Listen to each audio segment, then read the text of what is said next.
Boa noite a todos. É uma alegria estarmos aqui unidos no objetivo de conhecer os ensinos de Jesus à luz da doutrina espírita. Mas antes de iniciarmos a nossa preleção, vamos nos preparar com uma pequena prece. Vamos elevar nosso pensamento a Jesus, rogando que Ele abençoe o nosso propósito na busca da compreensão do seu Evangelho. Nos auxilie, Divino Mestre, para que sua mensagem ilumine a nossa mente e toque o nosso coração. E que, envolvidos por seu amor, possamos nos sentir fortalecidos para vivenciarmos os seus ensinamentos, seguindo os teus passos. Na certeza de estarmos em sua companhia, desde já te agradecemos por essa oportunidade bendita. Nessa semana, nós estamos dando continuidade ao capítulo 15 do Evangelho segundo o Espiritismo, que tem por tema: Fora da caridade não há salvação. O que podemos entender por salvação? Desejamos nos salvar quando estamos em perigo ou perdidos. No campo espiritual, buscamos a salvação quando não sabemos o caminho a seguir para nos livrarmos das aflições, dos desequilíbrios, das desilusões, das perturbações, dos erros, dos remorsos. Podemos dizer que salvação é uma condição espiritual que todos nós almejamos. Um estado de harmonia, equilíbrio, sabedoria, paz, felicidade verdadeira e duradoura. Mas como alcançar essa condição? Na medida em que, pouco a pouco, no decorrer das várias existências, nós vamos eliminando as nossas imperfeições e aprendendo a agir de acordo com as leis divinas, que são voltadas para o amor, a justiça e a caridade. E para não nos perdermos no caminho que nos levará a conquistar a salvação, precisamos de alguém que indique com segurança a direção a seguir. Por essa razão, Deus nos envia um guia espiritual, Jesus. E qual a proposta desse guia? Quais os passos que ele nos convida a seguir? Em todos os seus ensinamentos, ele nos mostra a necessidade de aprendermos a amar a Deus e ao próximo. E nos diz Kardec que não se pode amar a Deus sem praticar a caridade para com o próximo. Por quê? Porque tudo o que se faz contra o próximo é contra a Deus que se faz. Portanto, todos os deveres do homem se encontram resumidos nesta máxima: fora da caridade não há salvação. Mas de que maneira utilizar esse instrumento para agirmos de acordo com os ensinos do nosso Mestre? Será que caridade é somente doar coisas materiais? Para nos auxiliar nessa compreensão, Kardec utiliza nesse capítulo uma carta de Paulo aos Coríntios, no capítulo 23, versículos de 1 a 7 e 13. Ainda que eu fale as línguas dos homens e dos anjos, e não tiver caridade, não seria senão como o bronze que soa e um sino que tine. E se eu tiver o dom da profecia e conhecer todos os mistérios, e quanto se pode saber, e se tiver toda a fé até o ponto de transportar montes, e se não tiver a caridade, eu não sou nada. E se eu distribuir todos os meus bens em sustento dos pobres, e se entregar o meu corpo para ser queimado, se todavia não tiver caridade, nada disso se aproveita. Vamos procurar compreender o que Paulo quis nos ensinar. Mesmo que tenhamos o conhecimento de todas as ciências, que distribuamos esmolas ou coisas materiais, ainda não estaremos praticando a verdadeira caridade. Tudo isso é benéfico, muitas vezes necessário, mas se nos apresentamos diante de Deus e do próximo com a dureza de sentimentos, a insensibilidade diante das dificuldades do outro, estaremos agindo de forma fria e mecânica, como o bronze que soa ou o sino que tine. A comunhão com Deus não depende do modo de interpretar as revelações do alto. Não depende de nenhuma forma de conhecimento religioso. O que é necessário, então? É necessário praticar a caridade acompanhada de um conjunto de sentimentos, de qualidades que fazem parte do amor. Quais qualidades? Vamos ouvir a continuação da carta aos Coríntios, em que Paulo nos esclarece sobre as características, as qualidades que fazem parte da verdadeira caridade. A caridade é paciente, é doce e benfazeja. A caridade não é invejosa, não é temerária nem precipitada, não se enche de orgulho, não é ambiciosa, não busca os seus próprios interesses, não se irrita, não suspeita mal, não folga com a injustiça, mas folga com a verdade. Tudo tolera, tudo crê, tudo espera, tudo sofre. Agora, estas três virtudes, a fé, a esperança e a caridade, a maior delas é a caridade. Vamos procurar entender.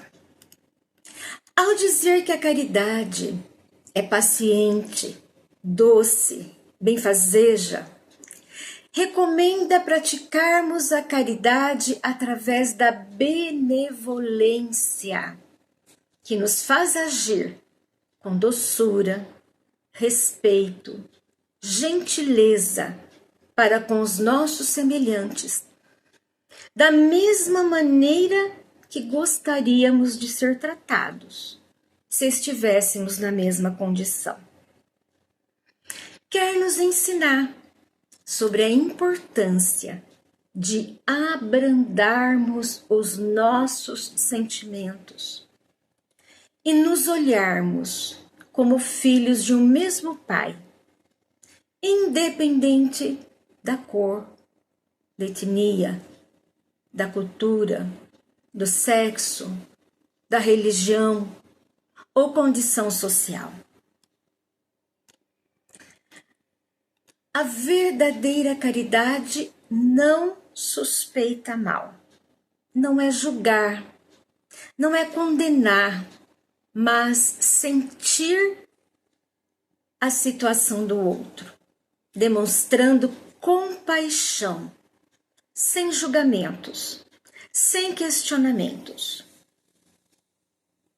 Todos nós somos infratores perante as leis de Deus.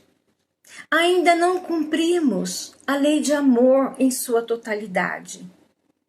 E como a misericórdia de Deus age diante de nossos erros? Nos condena a sofrimentos eternos? Não. Nos educa através da reencarnação, nos dando novas oportunidades para aprender e continuar evoluindo. A justiça divina investe na reabilitação do infrator e não na sua condenação ou na sua morte. Portanto, é contrário à caridade desejar a morte daquele que erra. Importa desejar a sua recuperação através do auxílio, da assistência, da orientação e de novas oportunidades para recomeçar. Justiça sem amor e caridade é tirania. A caridade não se enche de orgulho, não é ambiciosa, não busca os seus próprios interesses, não folga com a injustiça. Esse trecho da carta de Paulo é de fundamental importância, pois nos adverte sobre o orgulho, o egoísmo daqueles que buscam apenas satisfazer os seus próprios interesses, gerando as injustiças no mundo. Estando, portanto, na contramão da verdadeira caridade. Por quê? Porque quando somos dominados pelo orgulho e o egoísmo, pensamos apenas em nós mesmos, em nosso próprio bem-estar, em nossos próprios interesses, sem se importar com o bem alheio ou o bem coletivo. A doutrina espírita nos esclarece que o egoísmo é uma chaga da humanidade que retarda o seu progresso. É a fonte de todas as misérias do mundo. Por quê? Porque tem como consequência a ganância, o acúmulo de bens, a exploração dos mais fracos, gerando a fome, a miséria, a dor, o abandono dos mais carentes, as guerras, a desigualdade social, o extermínio de povos vulneráveis,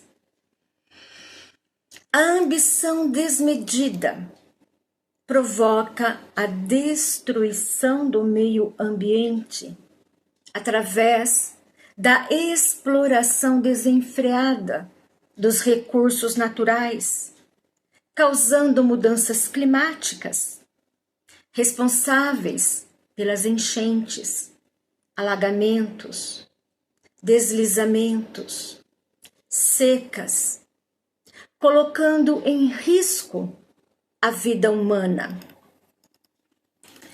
Não são caridosos aqueles que provocam as dores, os que se consideram merecedores dos bens da terra, privilegiados, aqueles que se consideram melhores em virtudes e méritos, aqueles em que a secura e a frieza dominam o coração, que os olhos se fecham ante as injustiças do mundo, os tornando frios, desumanos, insensíveis em relação ao sofrimento dos milhões de pobres e miseráveis. Não é da vontade do Criador que seus filhos não possuam o necessário para a conservação da vida. A desigualdade social é obra dos homens e não de Deus. O usufruto dos bens da terra é um direito de todos perante as leis divinas. Nesse sentido, o orgulho, o egoísmo, a ganância, a indiferença impedem a vivência da caridade. A caridade tudo tolera, tudo crê, tudo espera, tudo sofre. A verdadeira caridade nos faz sofrer. Por quê? Porque faz nosso coração se enternecer e, ao mesmo tempo, experimentar um abalo profundo ao contato com o sofrimento dos seres criados por Deus. Seremos verdadeiramente caridosos quando o racismo, o feminicídio, a violência doméstica, a falta de terra, a falta de teto, a falta de alimento, a exploração do trabalho infantil, a omissão diante de uma injustiça, causar uma profunda e dolorosa comoção em nossa alma. São caridosos, portanto, aqueles que desejam para os outros o que desejam para si mesmos. Desejam para o filho dos outros o que deseja para seus próprios filhos. Deseja para a família de todos o que deseja para a sua família. Sacrificam o interesse pessoal pelo bem coletivo, porque vê cada pessoa um semelhante, igualmente merecedor de uma vida digna e feliz. E quais as consequências para a sociedade em que vivemos? A caridade, envolvida com esses sentimentos, nos impulsiona a agir, não apenas para amenizar essas situações, mas para transformá-las. Os seres transformados transformam a sociedade. E uma sociedade transformada é capaz de transformar os seres. E a doutrina espírita nos aponta um programa de transformação do mundo. Nos esclarece que quando os homens tiverem se despojado do egoísmo que o domina, viverão como irmãos, sem fazer mal uns aos outros. Quando os seres humanos se libertarem da frieza do coração, da indiferença e tornarem-se caridosos, a caridade material não será mais necessária, porque iremos construir uma sociedade fundada na justiça social, na partilha dos frutos da terra e do trabalho, no desenvolvimento das capacidades do espírito humano. Então, o forte será o apoio e não o opressor do fraco, e não mais serão vistos homens desprovidos do necessário, porque todos praticarão a lei de justiça, trabalhando não apenas para o seu próprio bem, mas para o bem coletivo. Paulo diz que entre essas três virtudes, fé, esperança e caridade, a maior delas é a caridade. Por quê? A caridade alimenta, fortalece a nossa fé. Porque uma fé sem obras é uma fé morta. A caridade também renova a nossa esperança, porque nos faz acreditar na transformação do mundo e dos seres. Compreendemos, portanto, que a caridade verdadeira, segundo nos ensina Paulo, é envolvida pelos sentimentos de humildade, benevolência, piedade, compaixão, doçura, pelos sentimentos de justiça, de fé e esperança. E são esses sentimentos que determinam as nossas escolhas e as nossas ações no mundo. O desenvolvimento desses sentimentos está ao alcance de todos, do ignorante, do sábio, do pobre, do rico, e não depende de qualquer crença particular. E Kardec, compreendendo essa verdade, estabelece uma máxima, uma legenda para o Espiritismo. Fora da caridade não há salvação. E nos esclarece que essa máxima abre a todos os filhos de Deus o acesso à felicidade suprema. E é consequência do princípio de igualdade perante Deus e da liberdade de consciência.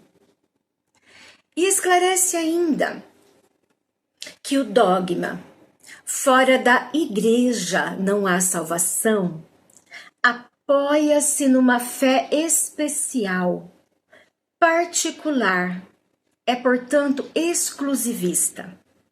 Em vez de unir os filhos de Deus, divide-os, separa-os, estimula a animosidade entre as crenças, a perseguição, sendo, portanto, contrária aos ensinos de Jesus. E o lema fora da verdade não há salvação é exclusivista, porque todas as seitas pretendem ter o privilégio da verdade. Portanto, o conhecimento religioso ou o conhecimento da verdade não salva ninguém, se não for utilizado para o bem de todos, se não nos conduz à ação em favor do outro. Essa é a proposta de Jesus e de Paulo, quando nos convida a utilizar a caridade para colaborar com Deus na construção de um mundo melhor, mais humano, menos desigual, que irá substituir a indiferença pela união dos seres, dando lugar aos sentimentos de fraternidade, paz e solidariedade entre os povos. E dia virá em que as vozes dos justos e dos caridosos, dos seguidores do amor ensinado pelo Cristo, poderão exclamar em todo o mundo: ninguém sofre necessidades, porque todos os homens se amam e se protegem como irmãos. E quando nos entregarmos ao sono reparador, a nossa alma saberá que ninguém sofrerá fome ou frio, ninguém dormirá na chuva, como um filho deserdado da grande família humana. E assim, uma imensa alegria, uma fraterna tranquilidade de consciência inundará a nossa alma caridosa e nos sentiremos recompensados. É a esse resultado que a prática da verdadeira caridade ensinada pelo Cristo irá nos conduzir um dia. Fora da caridade, não há harmonia com as leis divinas. Não há progresso para o nosso espírito. Não há paz e justiça para o nosso mundo. Fora da caridade, portanto, não há salvação. E agora, preparados por essa reflexão do Evangelho, podemos fazer a nossa vibração. Então, que nesse instante possamos sentir a presença de nossos amigos espirituais nos envolvendo com a sua paz e unidos a eles. Vamos direcionar os nossos pensamentos aos nossos familiares, pensar em cada um deles com muito carinho, desejando que recebam o amparo, a proteção do alto, e que possa haver entre nós a tolerância, o respeito, para que possamos caminhar unidos, colaborando uns com os outros. Vibremos.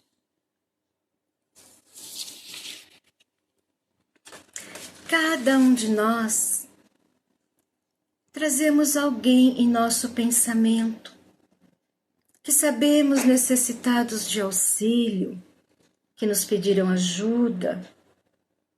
Vamos pensar em cada um deles, envolvendo-os em um abraço fraterno, rogando a Jesus que nossas energias possam ser utilizadas para que se sintam receptivos ao envolvimento dos seus amigos espirituais e sintam-se assim fortalecidos para superar suas dificuldades com bom ânimo, coragem, na certeza de que não estão sem o amparo do alto.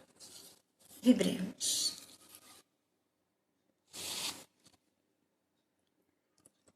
E rogamos por nós, Jesus.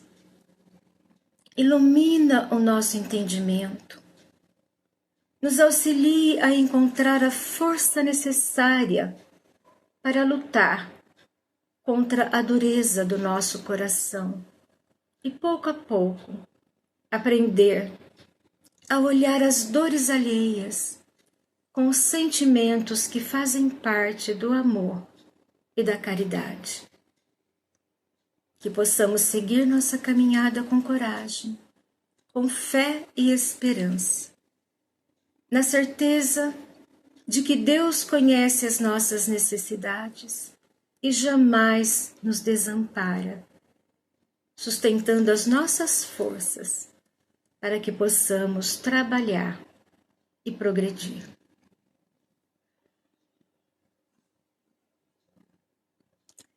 E assim nós encerramos esse nosso encontro. Agradecemos imensamente a atenção de vocês. Um grande abraço a todos. Que a caridade, a fé e a esperança nos fortaleça na caminhada. Fiquem com Deus.